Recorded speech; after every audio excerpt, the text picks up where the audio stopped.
Vous écoutez les podcasts de Medinoc, dédiés à la gestion d'entreprise pour les médecins libéraux.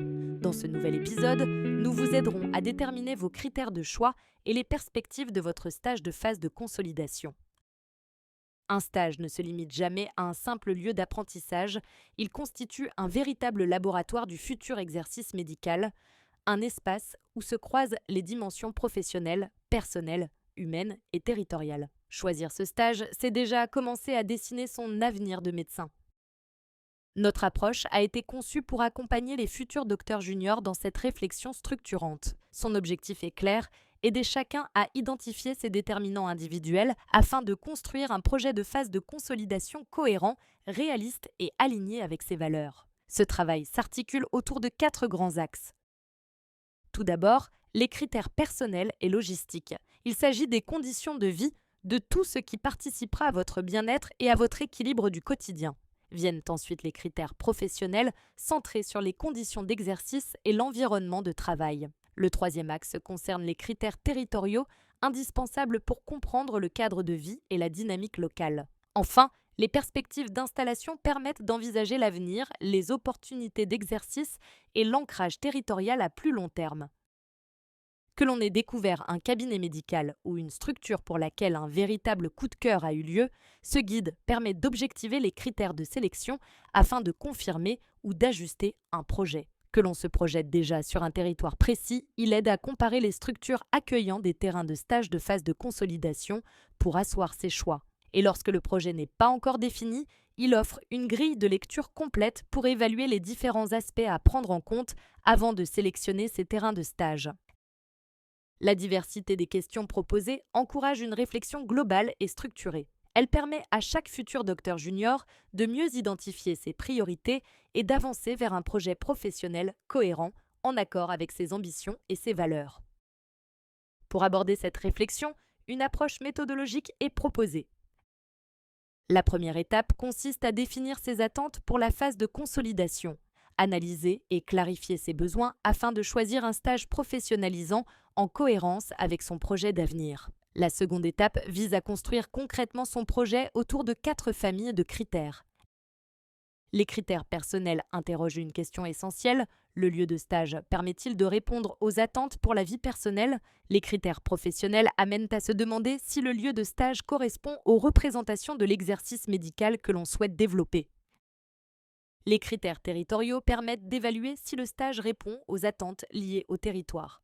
Enfin, les critères d'avenir invitent à se projeter au-delà du stage. Est-il possible d'envisager ce lieu comme un futur espace d'exercice après la phase de consolidation? Pour sélectionner un lieu de stage pertinent, il est essentiel d'explorer un certain nombre d'informations clés sur les terrains d'accueil. Cette démarche permet de comprendre concrètement le fonctionnement du cabinet, la composition de l'équipe de soins, les conditions d'exercice et l'environnement territorial. Il s'agit avant tout de faire un choix éclairé, en adéquation avec ses objectifs de formation, son équilibre personnel et son futur projet professionnel. Plusieurs éléments sont à identifier: le type d'exercice proposé, qu'il soit en solo, en groupe, en maison de santé pluriprofessionnelle ou en équipe de soins primaires. La composition de l'équipe doit également être connue: nombre de médecins généralistes ou spécialistes, présence d'assistants médicaux, de secrétaires, d'infirmiers en pratique avancée ou encore de professionnels impliqués dans des dispositifs comme Assali. Les caractéristiques du territoire sont tout aussi déterminantes: zone urbaine, périurbaine ou rurale, territoire de montagne ou littoral, densité médicale ressentie, délai d'accès aux soins, aux spécialistes et aux établissements de santé. Pour se projeter concrètement, il est important d'appréhender les flux et les horaires. Cela inclut le volume d'activité, les plages de soins non programmées, les visites à domicile et l'organisation de la permanence des soins ambulatoires. Les outils utilisés doivent également être précisés: logiciel métier, agenda en ligne, téléconsultation, matériel médical disponible et variété des actes techniques réalisables. Cette exploration s'appuie sur une série de questions structurantes.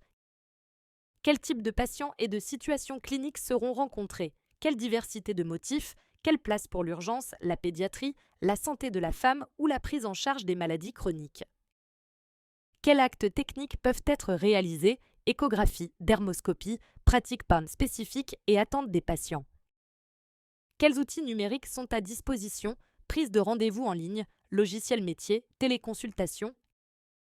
Quels liens existent avec les autres professionnels de santé? Nous parlons ici des maisons de santé pluriprofessionnelles, des CPTS, des infirmiers en pratique avancée, des kinésithérapeutes, des psychologues ou encore de la téléexpertise ou des établissements sanitaires et médico-sociaux. Comment le travail est-il organisé au quotidien? Agenda, temps de pause, communication d'équipe, équilibre entre vie professionnelle et personnelle, secrétariat, modalités d'utilisation des locaux.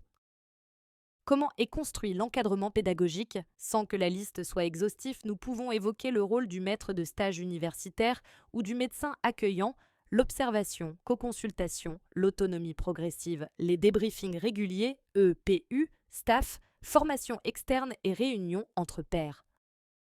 Enfin, existe-t-il des opportunités d'installation, zonage, besoin du territoire, départ en retraite, possibilité de collaboration? Pour se positionner, plusieurs critères complémentaires sont proposés.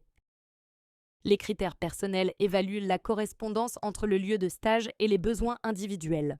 Ils interrogent la vie quotidienne, la logistique, les trajets, l'accessibilité, le logement et les horaires. Ils questionnent également l'équilibre personnel et l'environnement humain, le climat d'équipe, la qualité des relations et le bien-être au quotidien. Les critères professionnels permettent d'analyser les attentes de pratique. Le cabinet offre-t-il une expérience clinique complète, variée et sécurisée? L'organisation est-elle fiable avec un secrétariat compétent, une gestion rigoureuse des données et des outils numériques adaptés? Existe-t-il une dynamique d'exercice coordonnée et un véritable réseau professionnel? Les critères territoriaux s'intéressent à l'attractivité du territoire et à l'ancrage local. L'offre culturelle et les services de la vie quotidienne répondent-ils aux aspirations personnelles? Les relations humaines locales permettent-elles de s'épanouir pleinement? Enfin, les critères d'avenir questionnent la cohérence à long terme. Le cabinet et le territoire offrent-ils des perspectives d'installation et un accompagnement adapté? Les règles de fonctionnement, les valeurs, la gouvernance et la vision du soin sont-elles claires, partagées et compatibles avec ses propres convictions, son éthique professionnelle et son projet de vie? L'ensemble de ces critères vise à aider chaque futur docteur junior à se projeter concrètement dans son futur exercice, à comprendre les conditions réelles d'installation et à évaluer la dynamique locale ainsi que la qualité de l'accompagnement proposé. En synthèse, pour réussir sa présélection de stage, il est essentiel d'anticiper les aspects logistiques et personnels, de s'informer précisément sur l'organisation des cabinets et les conditions d'exercice, de recueillir des éléments de contexte territorial et d'analyser avec attention les perspectives d'avenir. Nous espérons que ces quelques conseils pratiques vous seront utiles. Retrouvez l'ensemble de nos outils sur notre site internet medinoc.org.